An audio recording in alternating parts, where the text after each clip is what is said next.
Hello les investisseurs, j'espère que vous allez bien et bienvenue dans ce nouvel épisode dans lequel je vous propose de parler des actions que je vais suivre et étudier en bourse en juillet 2025 et on va avoir pas mal de titres avec des actions françaises, européennes et États-Unis aussi. Je vous fais cette vidéo pour plusieurs raisons. Déjà, j'ai reçu pas mal de messages sur le fait que les marchés sont à nouveau sur les plus hauts historiques. Après avril, notamment, on avait eu la peur autour des tarifs douaniers et on entendait des discours comme quoi il y aurait des changements de paradigme, que cette fois c'était différent, etc. Bon, au final, on est revenu sur les plus hauts ici sur le S&P 500, c'est aussi le cas sur le Nasdaq. Et donc, ça pourrait être plus difficile de trouver des actions intéressantes. En tout cas, c'est un discours que j'entends et on m'a posé des questions à ce sujet. Dorian, est-ce que tu achètes des actions en ce moment, etc. Et oui, je trouve pas mal de titres intéressants en ce moment, malgré qu'on soit sur des points hauts. C'est un peu aussi pour ça que je vous fais cette vidéo. Je vais donc vous partager des pistes de recherche et l'objectif, c'est que vous puissiez vous inspirer des entreprises que j'étudie, aussi des entreprises que je trouve avec des valorisations intéressantes en ce moment et même des entreprises que j'achète. D'ailleurs, je fais régulièrement des vidéos sur la chaîne dans laquelle je parle d'entreprises que j'achète en ce moment. Alors, je tiens à le dire, cette vidéo, ça va pas être des analyses complètes, c'est pas l'objectif. Ici, l'idée, c'est vraiment de regarder rapidement les entreprises, d'expliquer pourquoi je m'y intéresse en ce moment, et vraiment pour vous les lister, pour vous donner des pistes de recherche. Et dernier petit point, c'est tout à fait normal de faire des points hauts régulièrement, simplement parce que la tendance sur le long terme, elle est à la hausse. Et j'ai envie de dire, eh bien, tant mieux, on n'a pas vendu pendant la peur. Quand je dis on, j'entends ce que j'ai fait sur la chaîne, mais je sais que vous êtes aussi beaucoup dans la communauté à ne pas avoir vendu. Je reste investi et sur le long terme, c'est juste normal de faire souvent des points hauts. Et évidemment, comme d'habitude, c'est John Congrad conseil en investissement. Je vous partage les entreprises que je vais suivre en juillet et chacun fera ses propres analyses. Juste avant de lancer la vidéo, pour rappel, je viens de lancer une page communauté dans laquelle je vais poster toutes les vidéos que je fais en fait en dehors de YouTube. Celles-ci sont disponibles. Ça consiste en des vidéos exclusives que je faisais déjà pour le programme et on m'a beaucoup demandé est-ce que c'était possible d'avoir accès à ces vidéos. Et donc j'ai décidé de le mettre dans cette communauté School que vous avez ici où je vais faire des posts assez régulièrement et aussi bien des vidéos que des posts écrits sur ce que je vois en ce moment, etc. Les analyses que j'ai en cours, revue de portefeuille, achats et ventes, des séances de travail que je fais, mes recherches.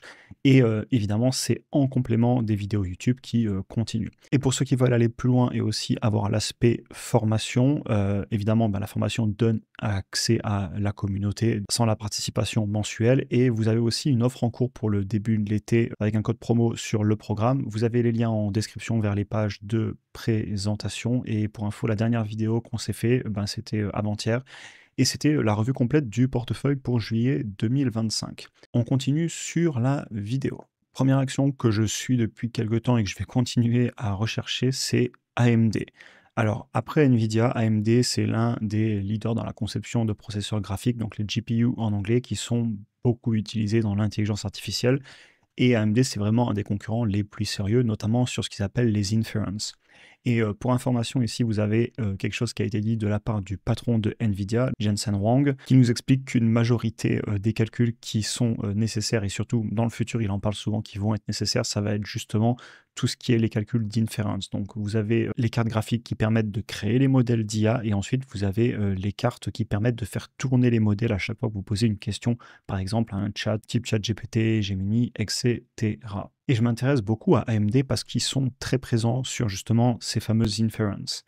Ils n'ont pas encore connu l'explosion du chiffre d'affaires que a connu Nvidia, et d'ailleurs c'est un des débats que j'ai souvent évoqué sur la chaîne, entre le numéro 1 et le numéro 2. Le numéro 1 étant clairement Nvidia de très très loin, et dans ce cas-là, pourquoi avoir le numéro 2? Et justement, quand je fais ma recherche qualitative, je me rends compte qu'effectivement, AMD n'est pas au niveau de Nvidia sur tous les aspects. Ils ne sont pas en concurrence sur tous les secteurs. Par contre, sur les inference, qui est un aspect qui m'intéresse, et d'ailleurs même Nvidia en parle, eh bien ils sont très bien placés, ils ont des produits utilisés dans beaucoup de grandes entreprises, par exemple Meta, qui est connu pour justement utiliser les cartes de AMD, et c'est pour ça que je m'intéresse à ce titre. Notamment si la valorisation à un moment elle est assez basse, eh bien même si c'est que le numéro 2, pourquoi pas s'y intéresser quand même.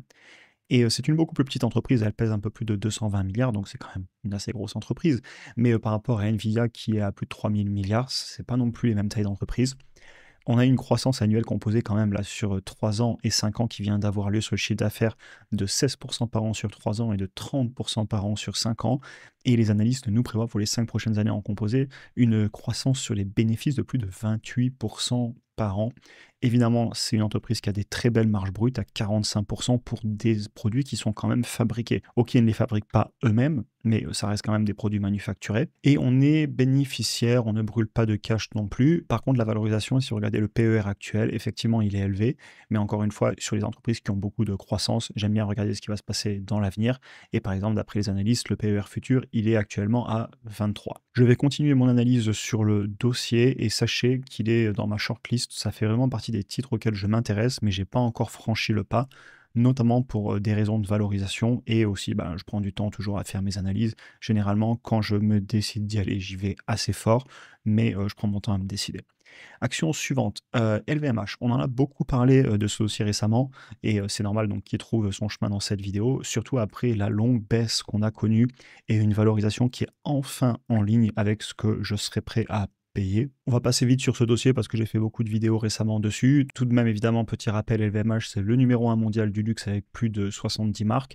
Et dans les vidéos que j'avais fait récemment, je le comparais en fait à un mini ETF avec beaucoup de marques différentes, ce qui permet de diversifier quand même les risques par rapport à des concurrents qui ont que une ou deux marques, par exemple. Et clairement, ça pourrait encore baisser ou repartir. Ça, je tenais à vous le dire dans cette vidéo. C'est impossible pour moi de connaître les points bas. Et c'est pour ça que j'utilise toujours une stratégie pour rester rationnel.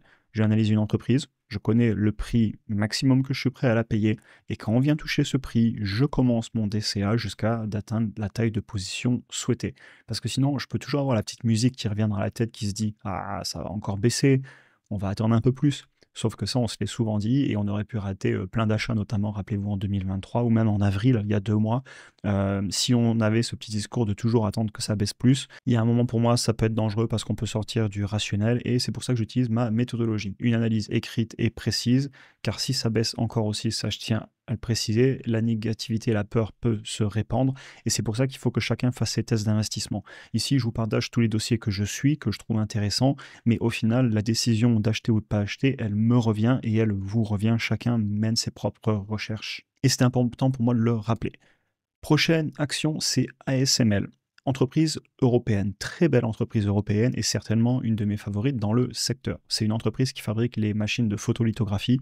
Globalement, c'est le leader mondial des machines qui vont permettre de fabriquer notamment tous les composants électroniques qui vont être utilisés chez les fabricants de téléphones, de cartes graphiques, Nvidia, AMD, Apple.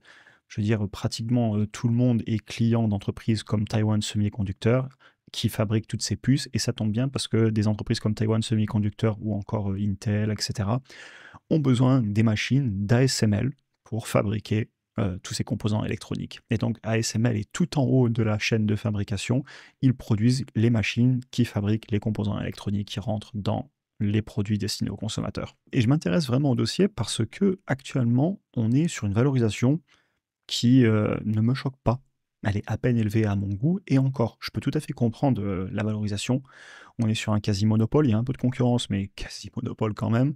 On a des très bonnes marges, surtout pour une entreprise qui fabrique, encore une fois, là on fabrique des vraies machines et regardez des marges brutes de 50% et des marges nettes à plus de 25% en ce moment, et on a été même à plus de 30% à un moment. Pareil, il ne brûle pas de cash, marge sur les flux de trésor disponibles à plus de 30%. Cependant, je tiens à le dire, petit bémol, et c'est pour ça que l'entreprise, vous voyez, elle a beaucoup corrigé, elle avait touché les 1000 euros, aujourd'hui elle est à 659. Et elle a beaucoup corrigé, pourquoi? Parce qu'en fait, le chiffre d'affaires qui était sur une énorme tendance haussière est en train de commencer à stagner. Et tout simplement, et là je vous partage mon avis, j'avais fait des vidéos d'ailleurs complètes de ASML sur la chaîne, c'est un business qui va quand même être un minimum cyclique, c'est-à-dire que si en face vous avez une réduction des ventes des produits finis, on pensera par exemple aux iPhones. On sait que Apple, la croissance, c'est pas trop ça en ce moment. Et bien forcément, ça remonte jusqu'à TSMC qui va peut-être débrayer un petit peu la production et donc ralentir les commandes de machines. Au final, on est sur du cyclique, comme l'iPhone peut être cyclique, les ventes d'ordinateurs sont cycliques aussi, etc. Donc, le chiffre d'affaires, pour l'instant, il stagne. Par contre, sur le long terme, c'est une entreprise à laquelle je m'intéresse vraiment parce qu'ils ont la vente de machines, ils ont aussi les revenus de l'entretien des machines, les consommables qui se font dans ces machines. Donc, clairement, le business souffre beaucoup en ce moment. Mais je suis en train de continuer mon analyse. De toute façon, vous savez, quand je vous parle de X, Y, Z actions, mes analyses, elles ont lieu en permanence, surtout en plus quand je rentre l'entreprise en portefeuille. Ensuite, je la suis vraiment tous les trimestres. Donc, un dossier qui m'intéresse vraiment, je sais que vous êtes beaucoup à être aussi intéressés, c'est pour ça que je tenais à vous le mentionner dans cette vidéo, des actions que je vais suivre en juillet. On pourrait en citer beaucoup d'autres ici. Je vais vous parler rapidement d'Amazon, de Google, mais il y a plein d'autres belles entreprises. Il y a pas longtemps, on avait fait Air Liquide, on avait fait Schneider Electric pour parler de l'Europe.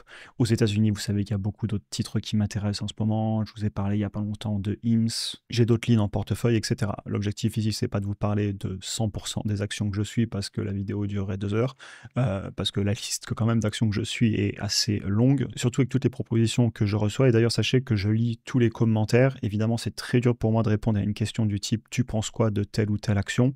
Par contre, je regarde 100% des actions. Ça me prend 5-10 minutes à aller regarder rapidement sur un logiciel ce que fait le business, quelles sont les marges, etc. Et ensuite, parfois, ça peut finir en vidéo. Mais c'est difficile de traiter tout en vidéo. Je vous avoue que là, j'ai les post-it, vous les voyez pas, mais il y a une sacrée liste d'actions que je dois analyser et passer sur la chaîne. Bref, revenons à nos moutons. Je voulais vous dire que justement, parfois, quand les marchés remontent, ne pas hésiter à revenir aux fondamentaux. C'est-à-dire que certes, c'est palpitant de toujours trouver le nouveau stock pick, la nouvelle action, la nouvelle pépite, mais parfois aussi, quand on revient sur des points hauts, pourquoi pas revenir simplement sur ces classiques et sur le long terme, des entreprises qui ont des croissances très raisonnables, qui sont très bien gérées, très rentables. Ici, je vais vous donner 2 exemples, mais toutes les entreprises que j'ai en portefeuille n'ont pas 20 ou 30% de croissance par an, et c'est tout à fait OK. J'ai des entreprises aussi qui sont beaucoup plus matures. Et 2 exemples concrets que j'ai en portefeuille, que j'apprécie, notamment Amazon, que j'ai acheté pendant la baisse en avril. Ça fait très longtemps que j'attendais de rentrer sur le dossier et il y a eu enfin un point d'entrée, j'en ai profité. Et ben, c'est des business qui ont une belle croissance, des belles marges, mais qui ne sont pas la nouvelle affaire du siècle qui va faire x30. Par contre, est-ce qu'ils pourront me faire un retour sur investissement qui, d'après mes analyses, si acheté au bon prix, sera largement dans les clous? Et ben, c'est tout à fait possible, surtout si vous regardez les croissances. Par exemple, Amazon, là, sur 5 ans composé, 17% de croissance sur le chiffre d'affaires, des belles marges brutes, profitables, brûle pas de cash. Et quand vous regardez la croissance sur le chiffre d'affaires, oui, c'est pas 30% par an, mais 17% depuis 5 ans par an sur le chiffre d'affaires, on va pas se plaindre non plus, surtout avec les marges qui s'améliorent, ça peut vous faire des sacrés retours sur investissement quand même en portefeuille. Pareil sur Google, si vous prenez là sur les 5 ans composés, plus de 16% de croissance par an, des marges nettes à plus de 30%, des marges brutes à presque 60%. Alors oui, évidemment, c'est des entreprises beaucoup plus matures qui ont de la concurrence aussi. On pense à Google sur l'IA, ils doivent se battre, ils sont face au dilemme de l'innovateur. Mais il y a un moment, je regarde les valorisations, je regarde le titre, il est hors de question que je le vende. Et d'ailleurs, je vous le dis, ces 2 actions sont sur des valorisations qui ne me choquent pas en ce moment. Je les ai déjà en portefeuille. Amazon, je pourrais peut-être renforcer ma position dans le futur, quoiqu'elle s'est quand même beaucoup appréciée récemment, donc il faudrait que je sois patient parce qu'on est repassé au-delà de mon prix d'achat cible. Ouais. Mais par contre, là, pendant la baisse en avril, c'était pertinent. Et si ça venait à rebaisser, et rien n'est impossible en bourse, mais si ça venait à rebaisser, je serais très intéressé. Donc voilà, ne pas oublier que même s'il y a des entreprises, entre guillemets, qui sont peut-être plus palpitantes que d'autres en ce moment, ou à la recherche de la pépite parce qu'on est passionné, il y a aussi des très belles entreprises matures que, personnellement, je rentre en portefeuille sans aucune hésitation parfois. Maintenant, il y a d'autres façons de travailler si vraiment on trouve aucune affaire en bourse. On va parler ici d'options, cash, ETF, et je vais vous donner des exemples. Et d'ailleurs, je vous ai mis cette partie en fin de vidéo parce qu'on a aussi parlé récemment notamment de IMS et de Oscar. Donc, par exemple, si on prend l'action IMS, je l'ai déjà en portefeuille, j'ai racheté la baisse, je compte pas vendre, je suis pas intéressé par des gains court terme et payer des impôts. Là, j'ai plus de 16 000 $ de gains latents, je vais pas vendre ça. Par contre, je monétise la volatilité avec les options. Là, vous voyez que j'ai vendu pas mal d'options de vente. J'ai récolté plus de 2000 $ de primes sur juin avec des dates pour les contrats qui finissent en août et septembre. Et je suis prêt à en acheter plus si ça corrige. C'est pour ça que j'ai vendu ces options. Mais vous voyez, il y a d'autres façons de travailler sur les marchés. D'ailleurs, je sais que ça vous intéresse des fois que je parle d'options. Donc, c'est pour ça que je le fais de temps en temps et je le mets un petit peu en fin de vidéo parce que c'est quand même des méthodes un peu plus avancées. Mais je peux vous donner d'autres exemples. Par exemple, un autre trade qui m'a été beaucoup évoqué en commentaire sur lequel il y a beaucoup de volatilité et donc pourquoi pas la monétiser. Il s'agit de Oscar Health. C'est une entreprise de technologie de la santé. En fait, c'est une entreprise qui propose des plans d'assurance, notamment pour les particuliers, familles, petites entreprises. L'entreprise, elle a une valorisation très basse et je pense que c'est pour ça qu'elle intéresse. Et la valorisation est basse pour des bonnes raisons. Il y a des gros risques politiques autour de ce titre. mais du coup la valorisation s'est quand même écroulée. Alors je suis pas fan des assurances à titre personnel au départ, mais je comprends, comme je vous le disais, que le titre intéresse surtout quand on regarde la valorisation. Et on peut aussi travailler sur ce genre de titre avec des options, hein. Si vous regardez là, par exemple, si vous vendez des options de vente, je sais pas, entre 14 et 15 dollars, ça paye énormément. Ici, on est sur un mois et vous êtes vraiment sur des primes quand même très élevées. Je vous laisserai faire les calculs, là, je vois que la vidéo avance, mais on peut travailler comme ça.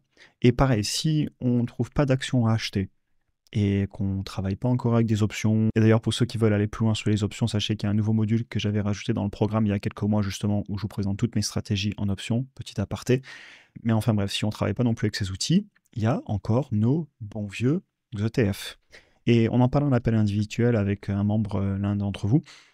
Parfois, surtout après des grosses baisses comme on a eu en avril, où je sais que certains parmi vous et moi aussi sont pas mal rentrés, bah, ça peut être pertinent, évidemment chacun doit voir selon son profil, de tout simplement continuer un bon vieux DCA sur les indices, de faire remonter aussi un petit peu sa position cash en pourcentage de portefeuille ou de patrimoine. Parce que clairement entre le fait qu'on soit sur des plus hauts historiques, avril, si vous avez beaucoup acheté la baisse, peut-être que vous avez déployé beaucoup de cash, ça a été mon cas. Eh bien, des fois ça fait du bien de prendre un petit peu de recul et c'est ce que je vais vous dire ici un peu en conclusion.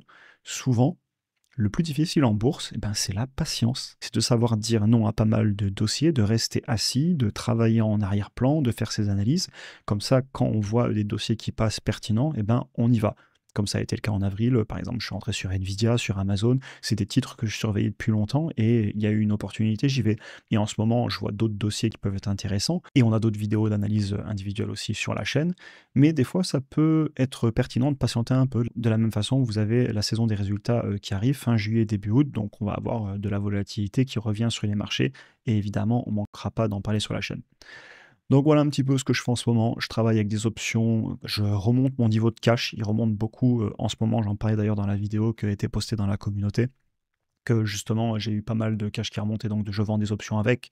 Amazon, Google, des dossiers qui sont vraiment sur des niveaux très proches de ce qui m'intéresse pour Amazon et Google, la valorisation ne me choque pas. Évidemment, analyse qualitative aussi, hein, toute entreprise a des risques intrinsèques. ASML, dossier que je trouve vraiment de qualité, très très belle entreprise européenne. Je vous parlais aussi de LVMH que j'ai commencé à acheter. AMD, je la surveille aussi, donc voilà. Évidemment, l'objectif au final, c'est de vous montrer ce que je vais surveiller en juillet et analyser afin que vous puissiez aussi avoir des pistes de recherche et vos analyses. J'espère que la vidéo vous aura intéressé. Comme je vous disais, n'hésitez pas à nous rejoindre dans la communauté pour ceux qui veulent avoir les vidéos que je poste en plus, ma réflexion au quotidien, etc. Et vous avez aussi le programme pour tous ceux qui veulent les modules de formation sur les finances personnelles, l'investissement en bourse, tous mes fichiers d'analyse, comment je mène mes analyses, les options, etc. Et ça donne aussi évidemment accès à la communauté. J'espère que la vidéo vous aura intéressé, je vous souhaite une excellente journée et à très bientôt pour un prochain épisode.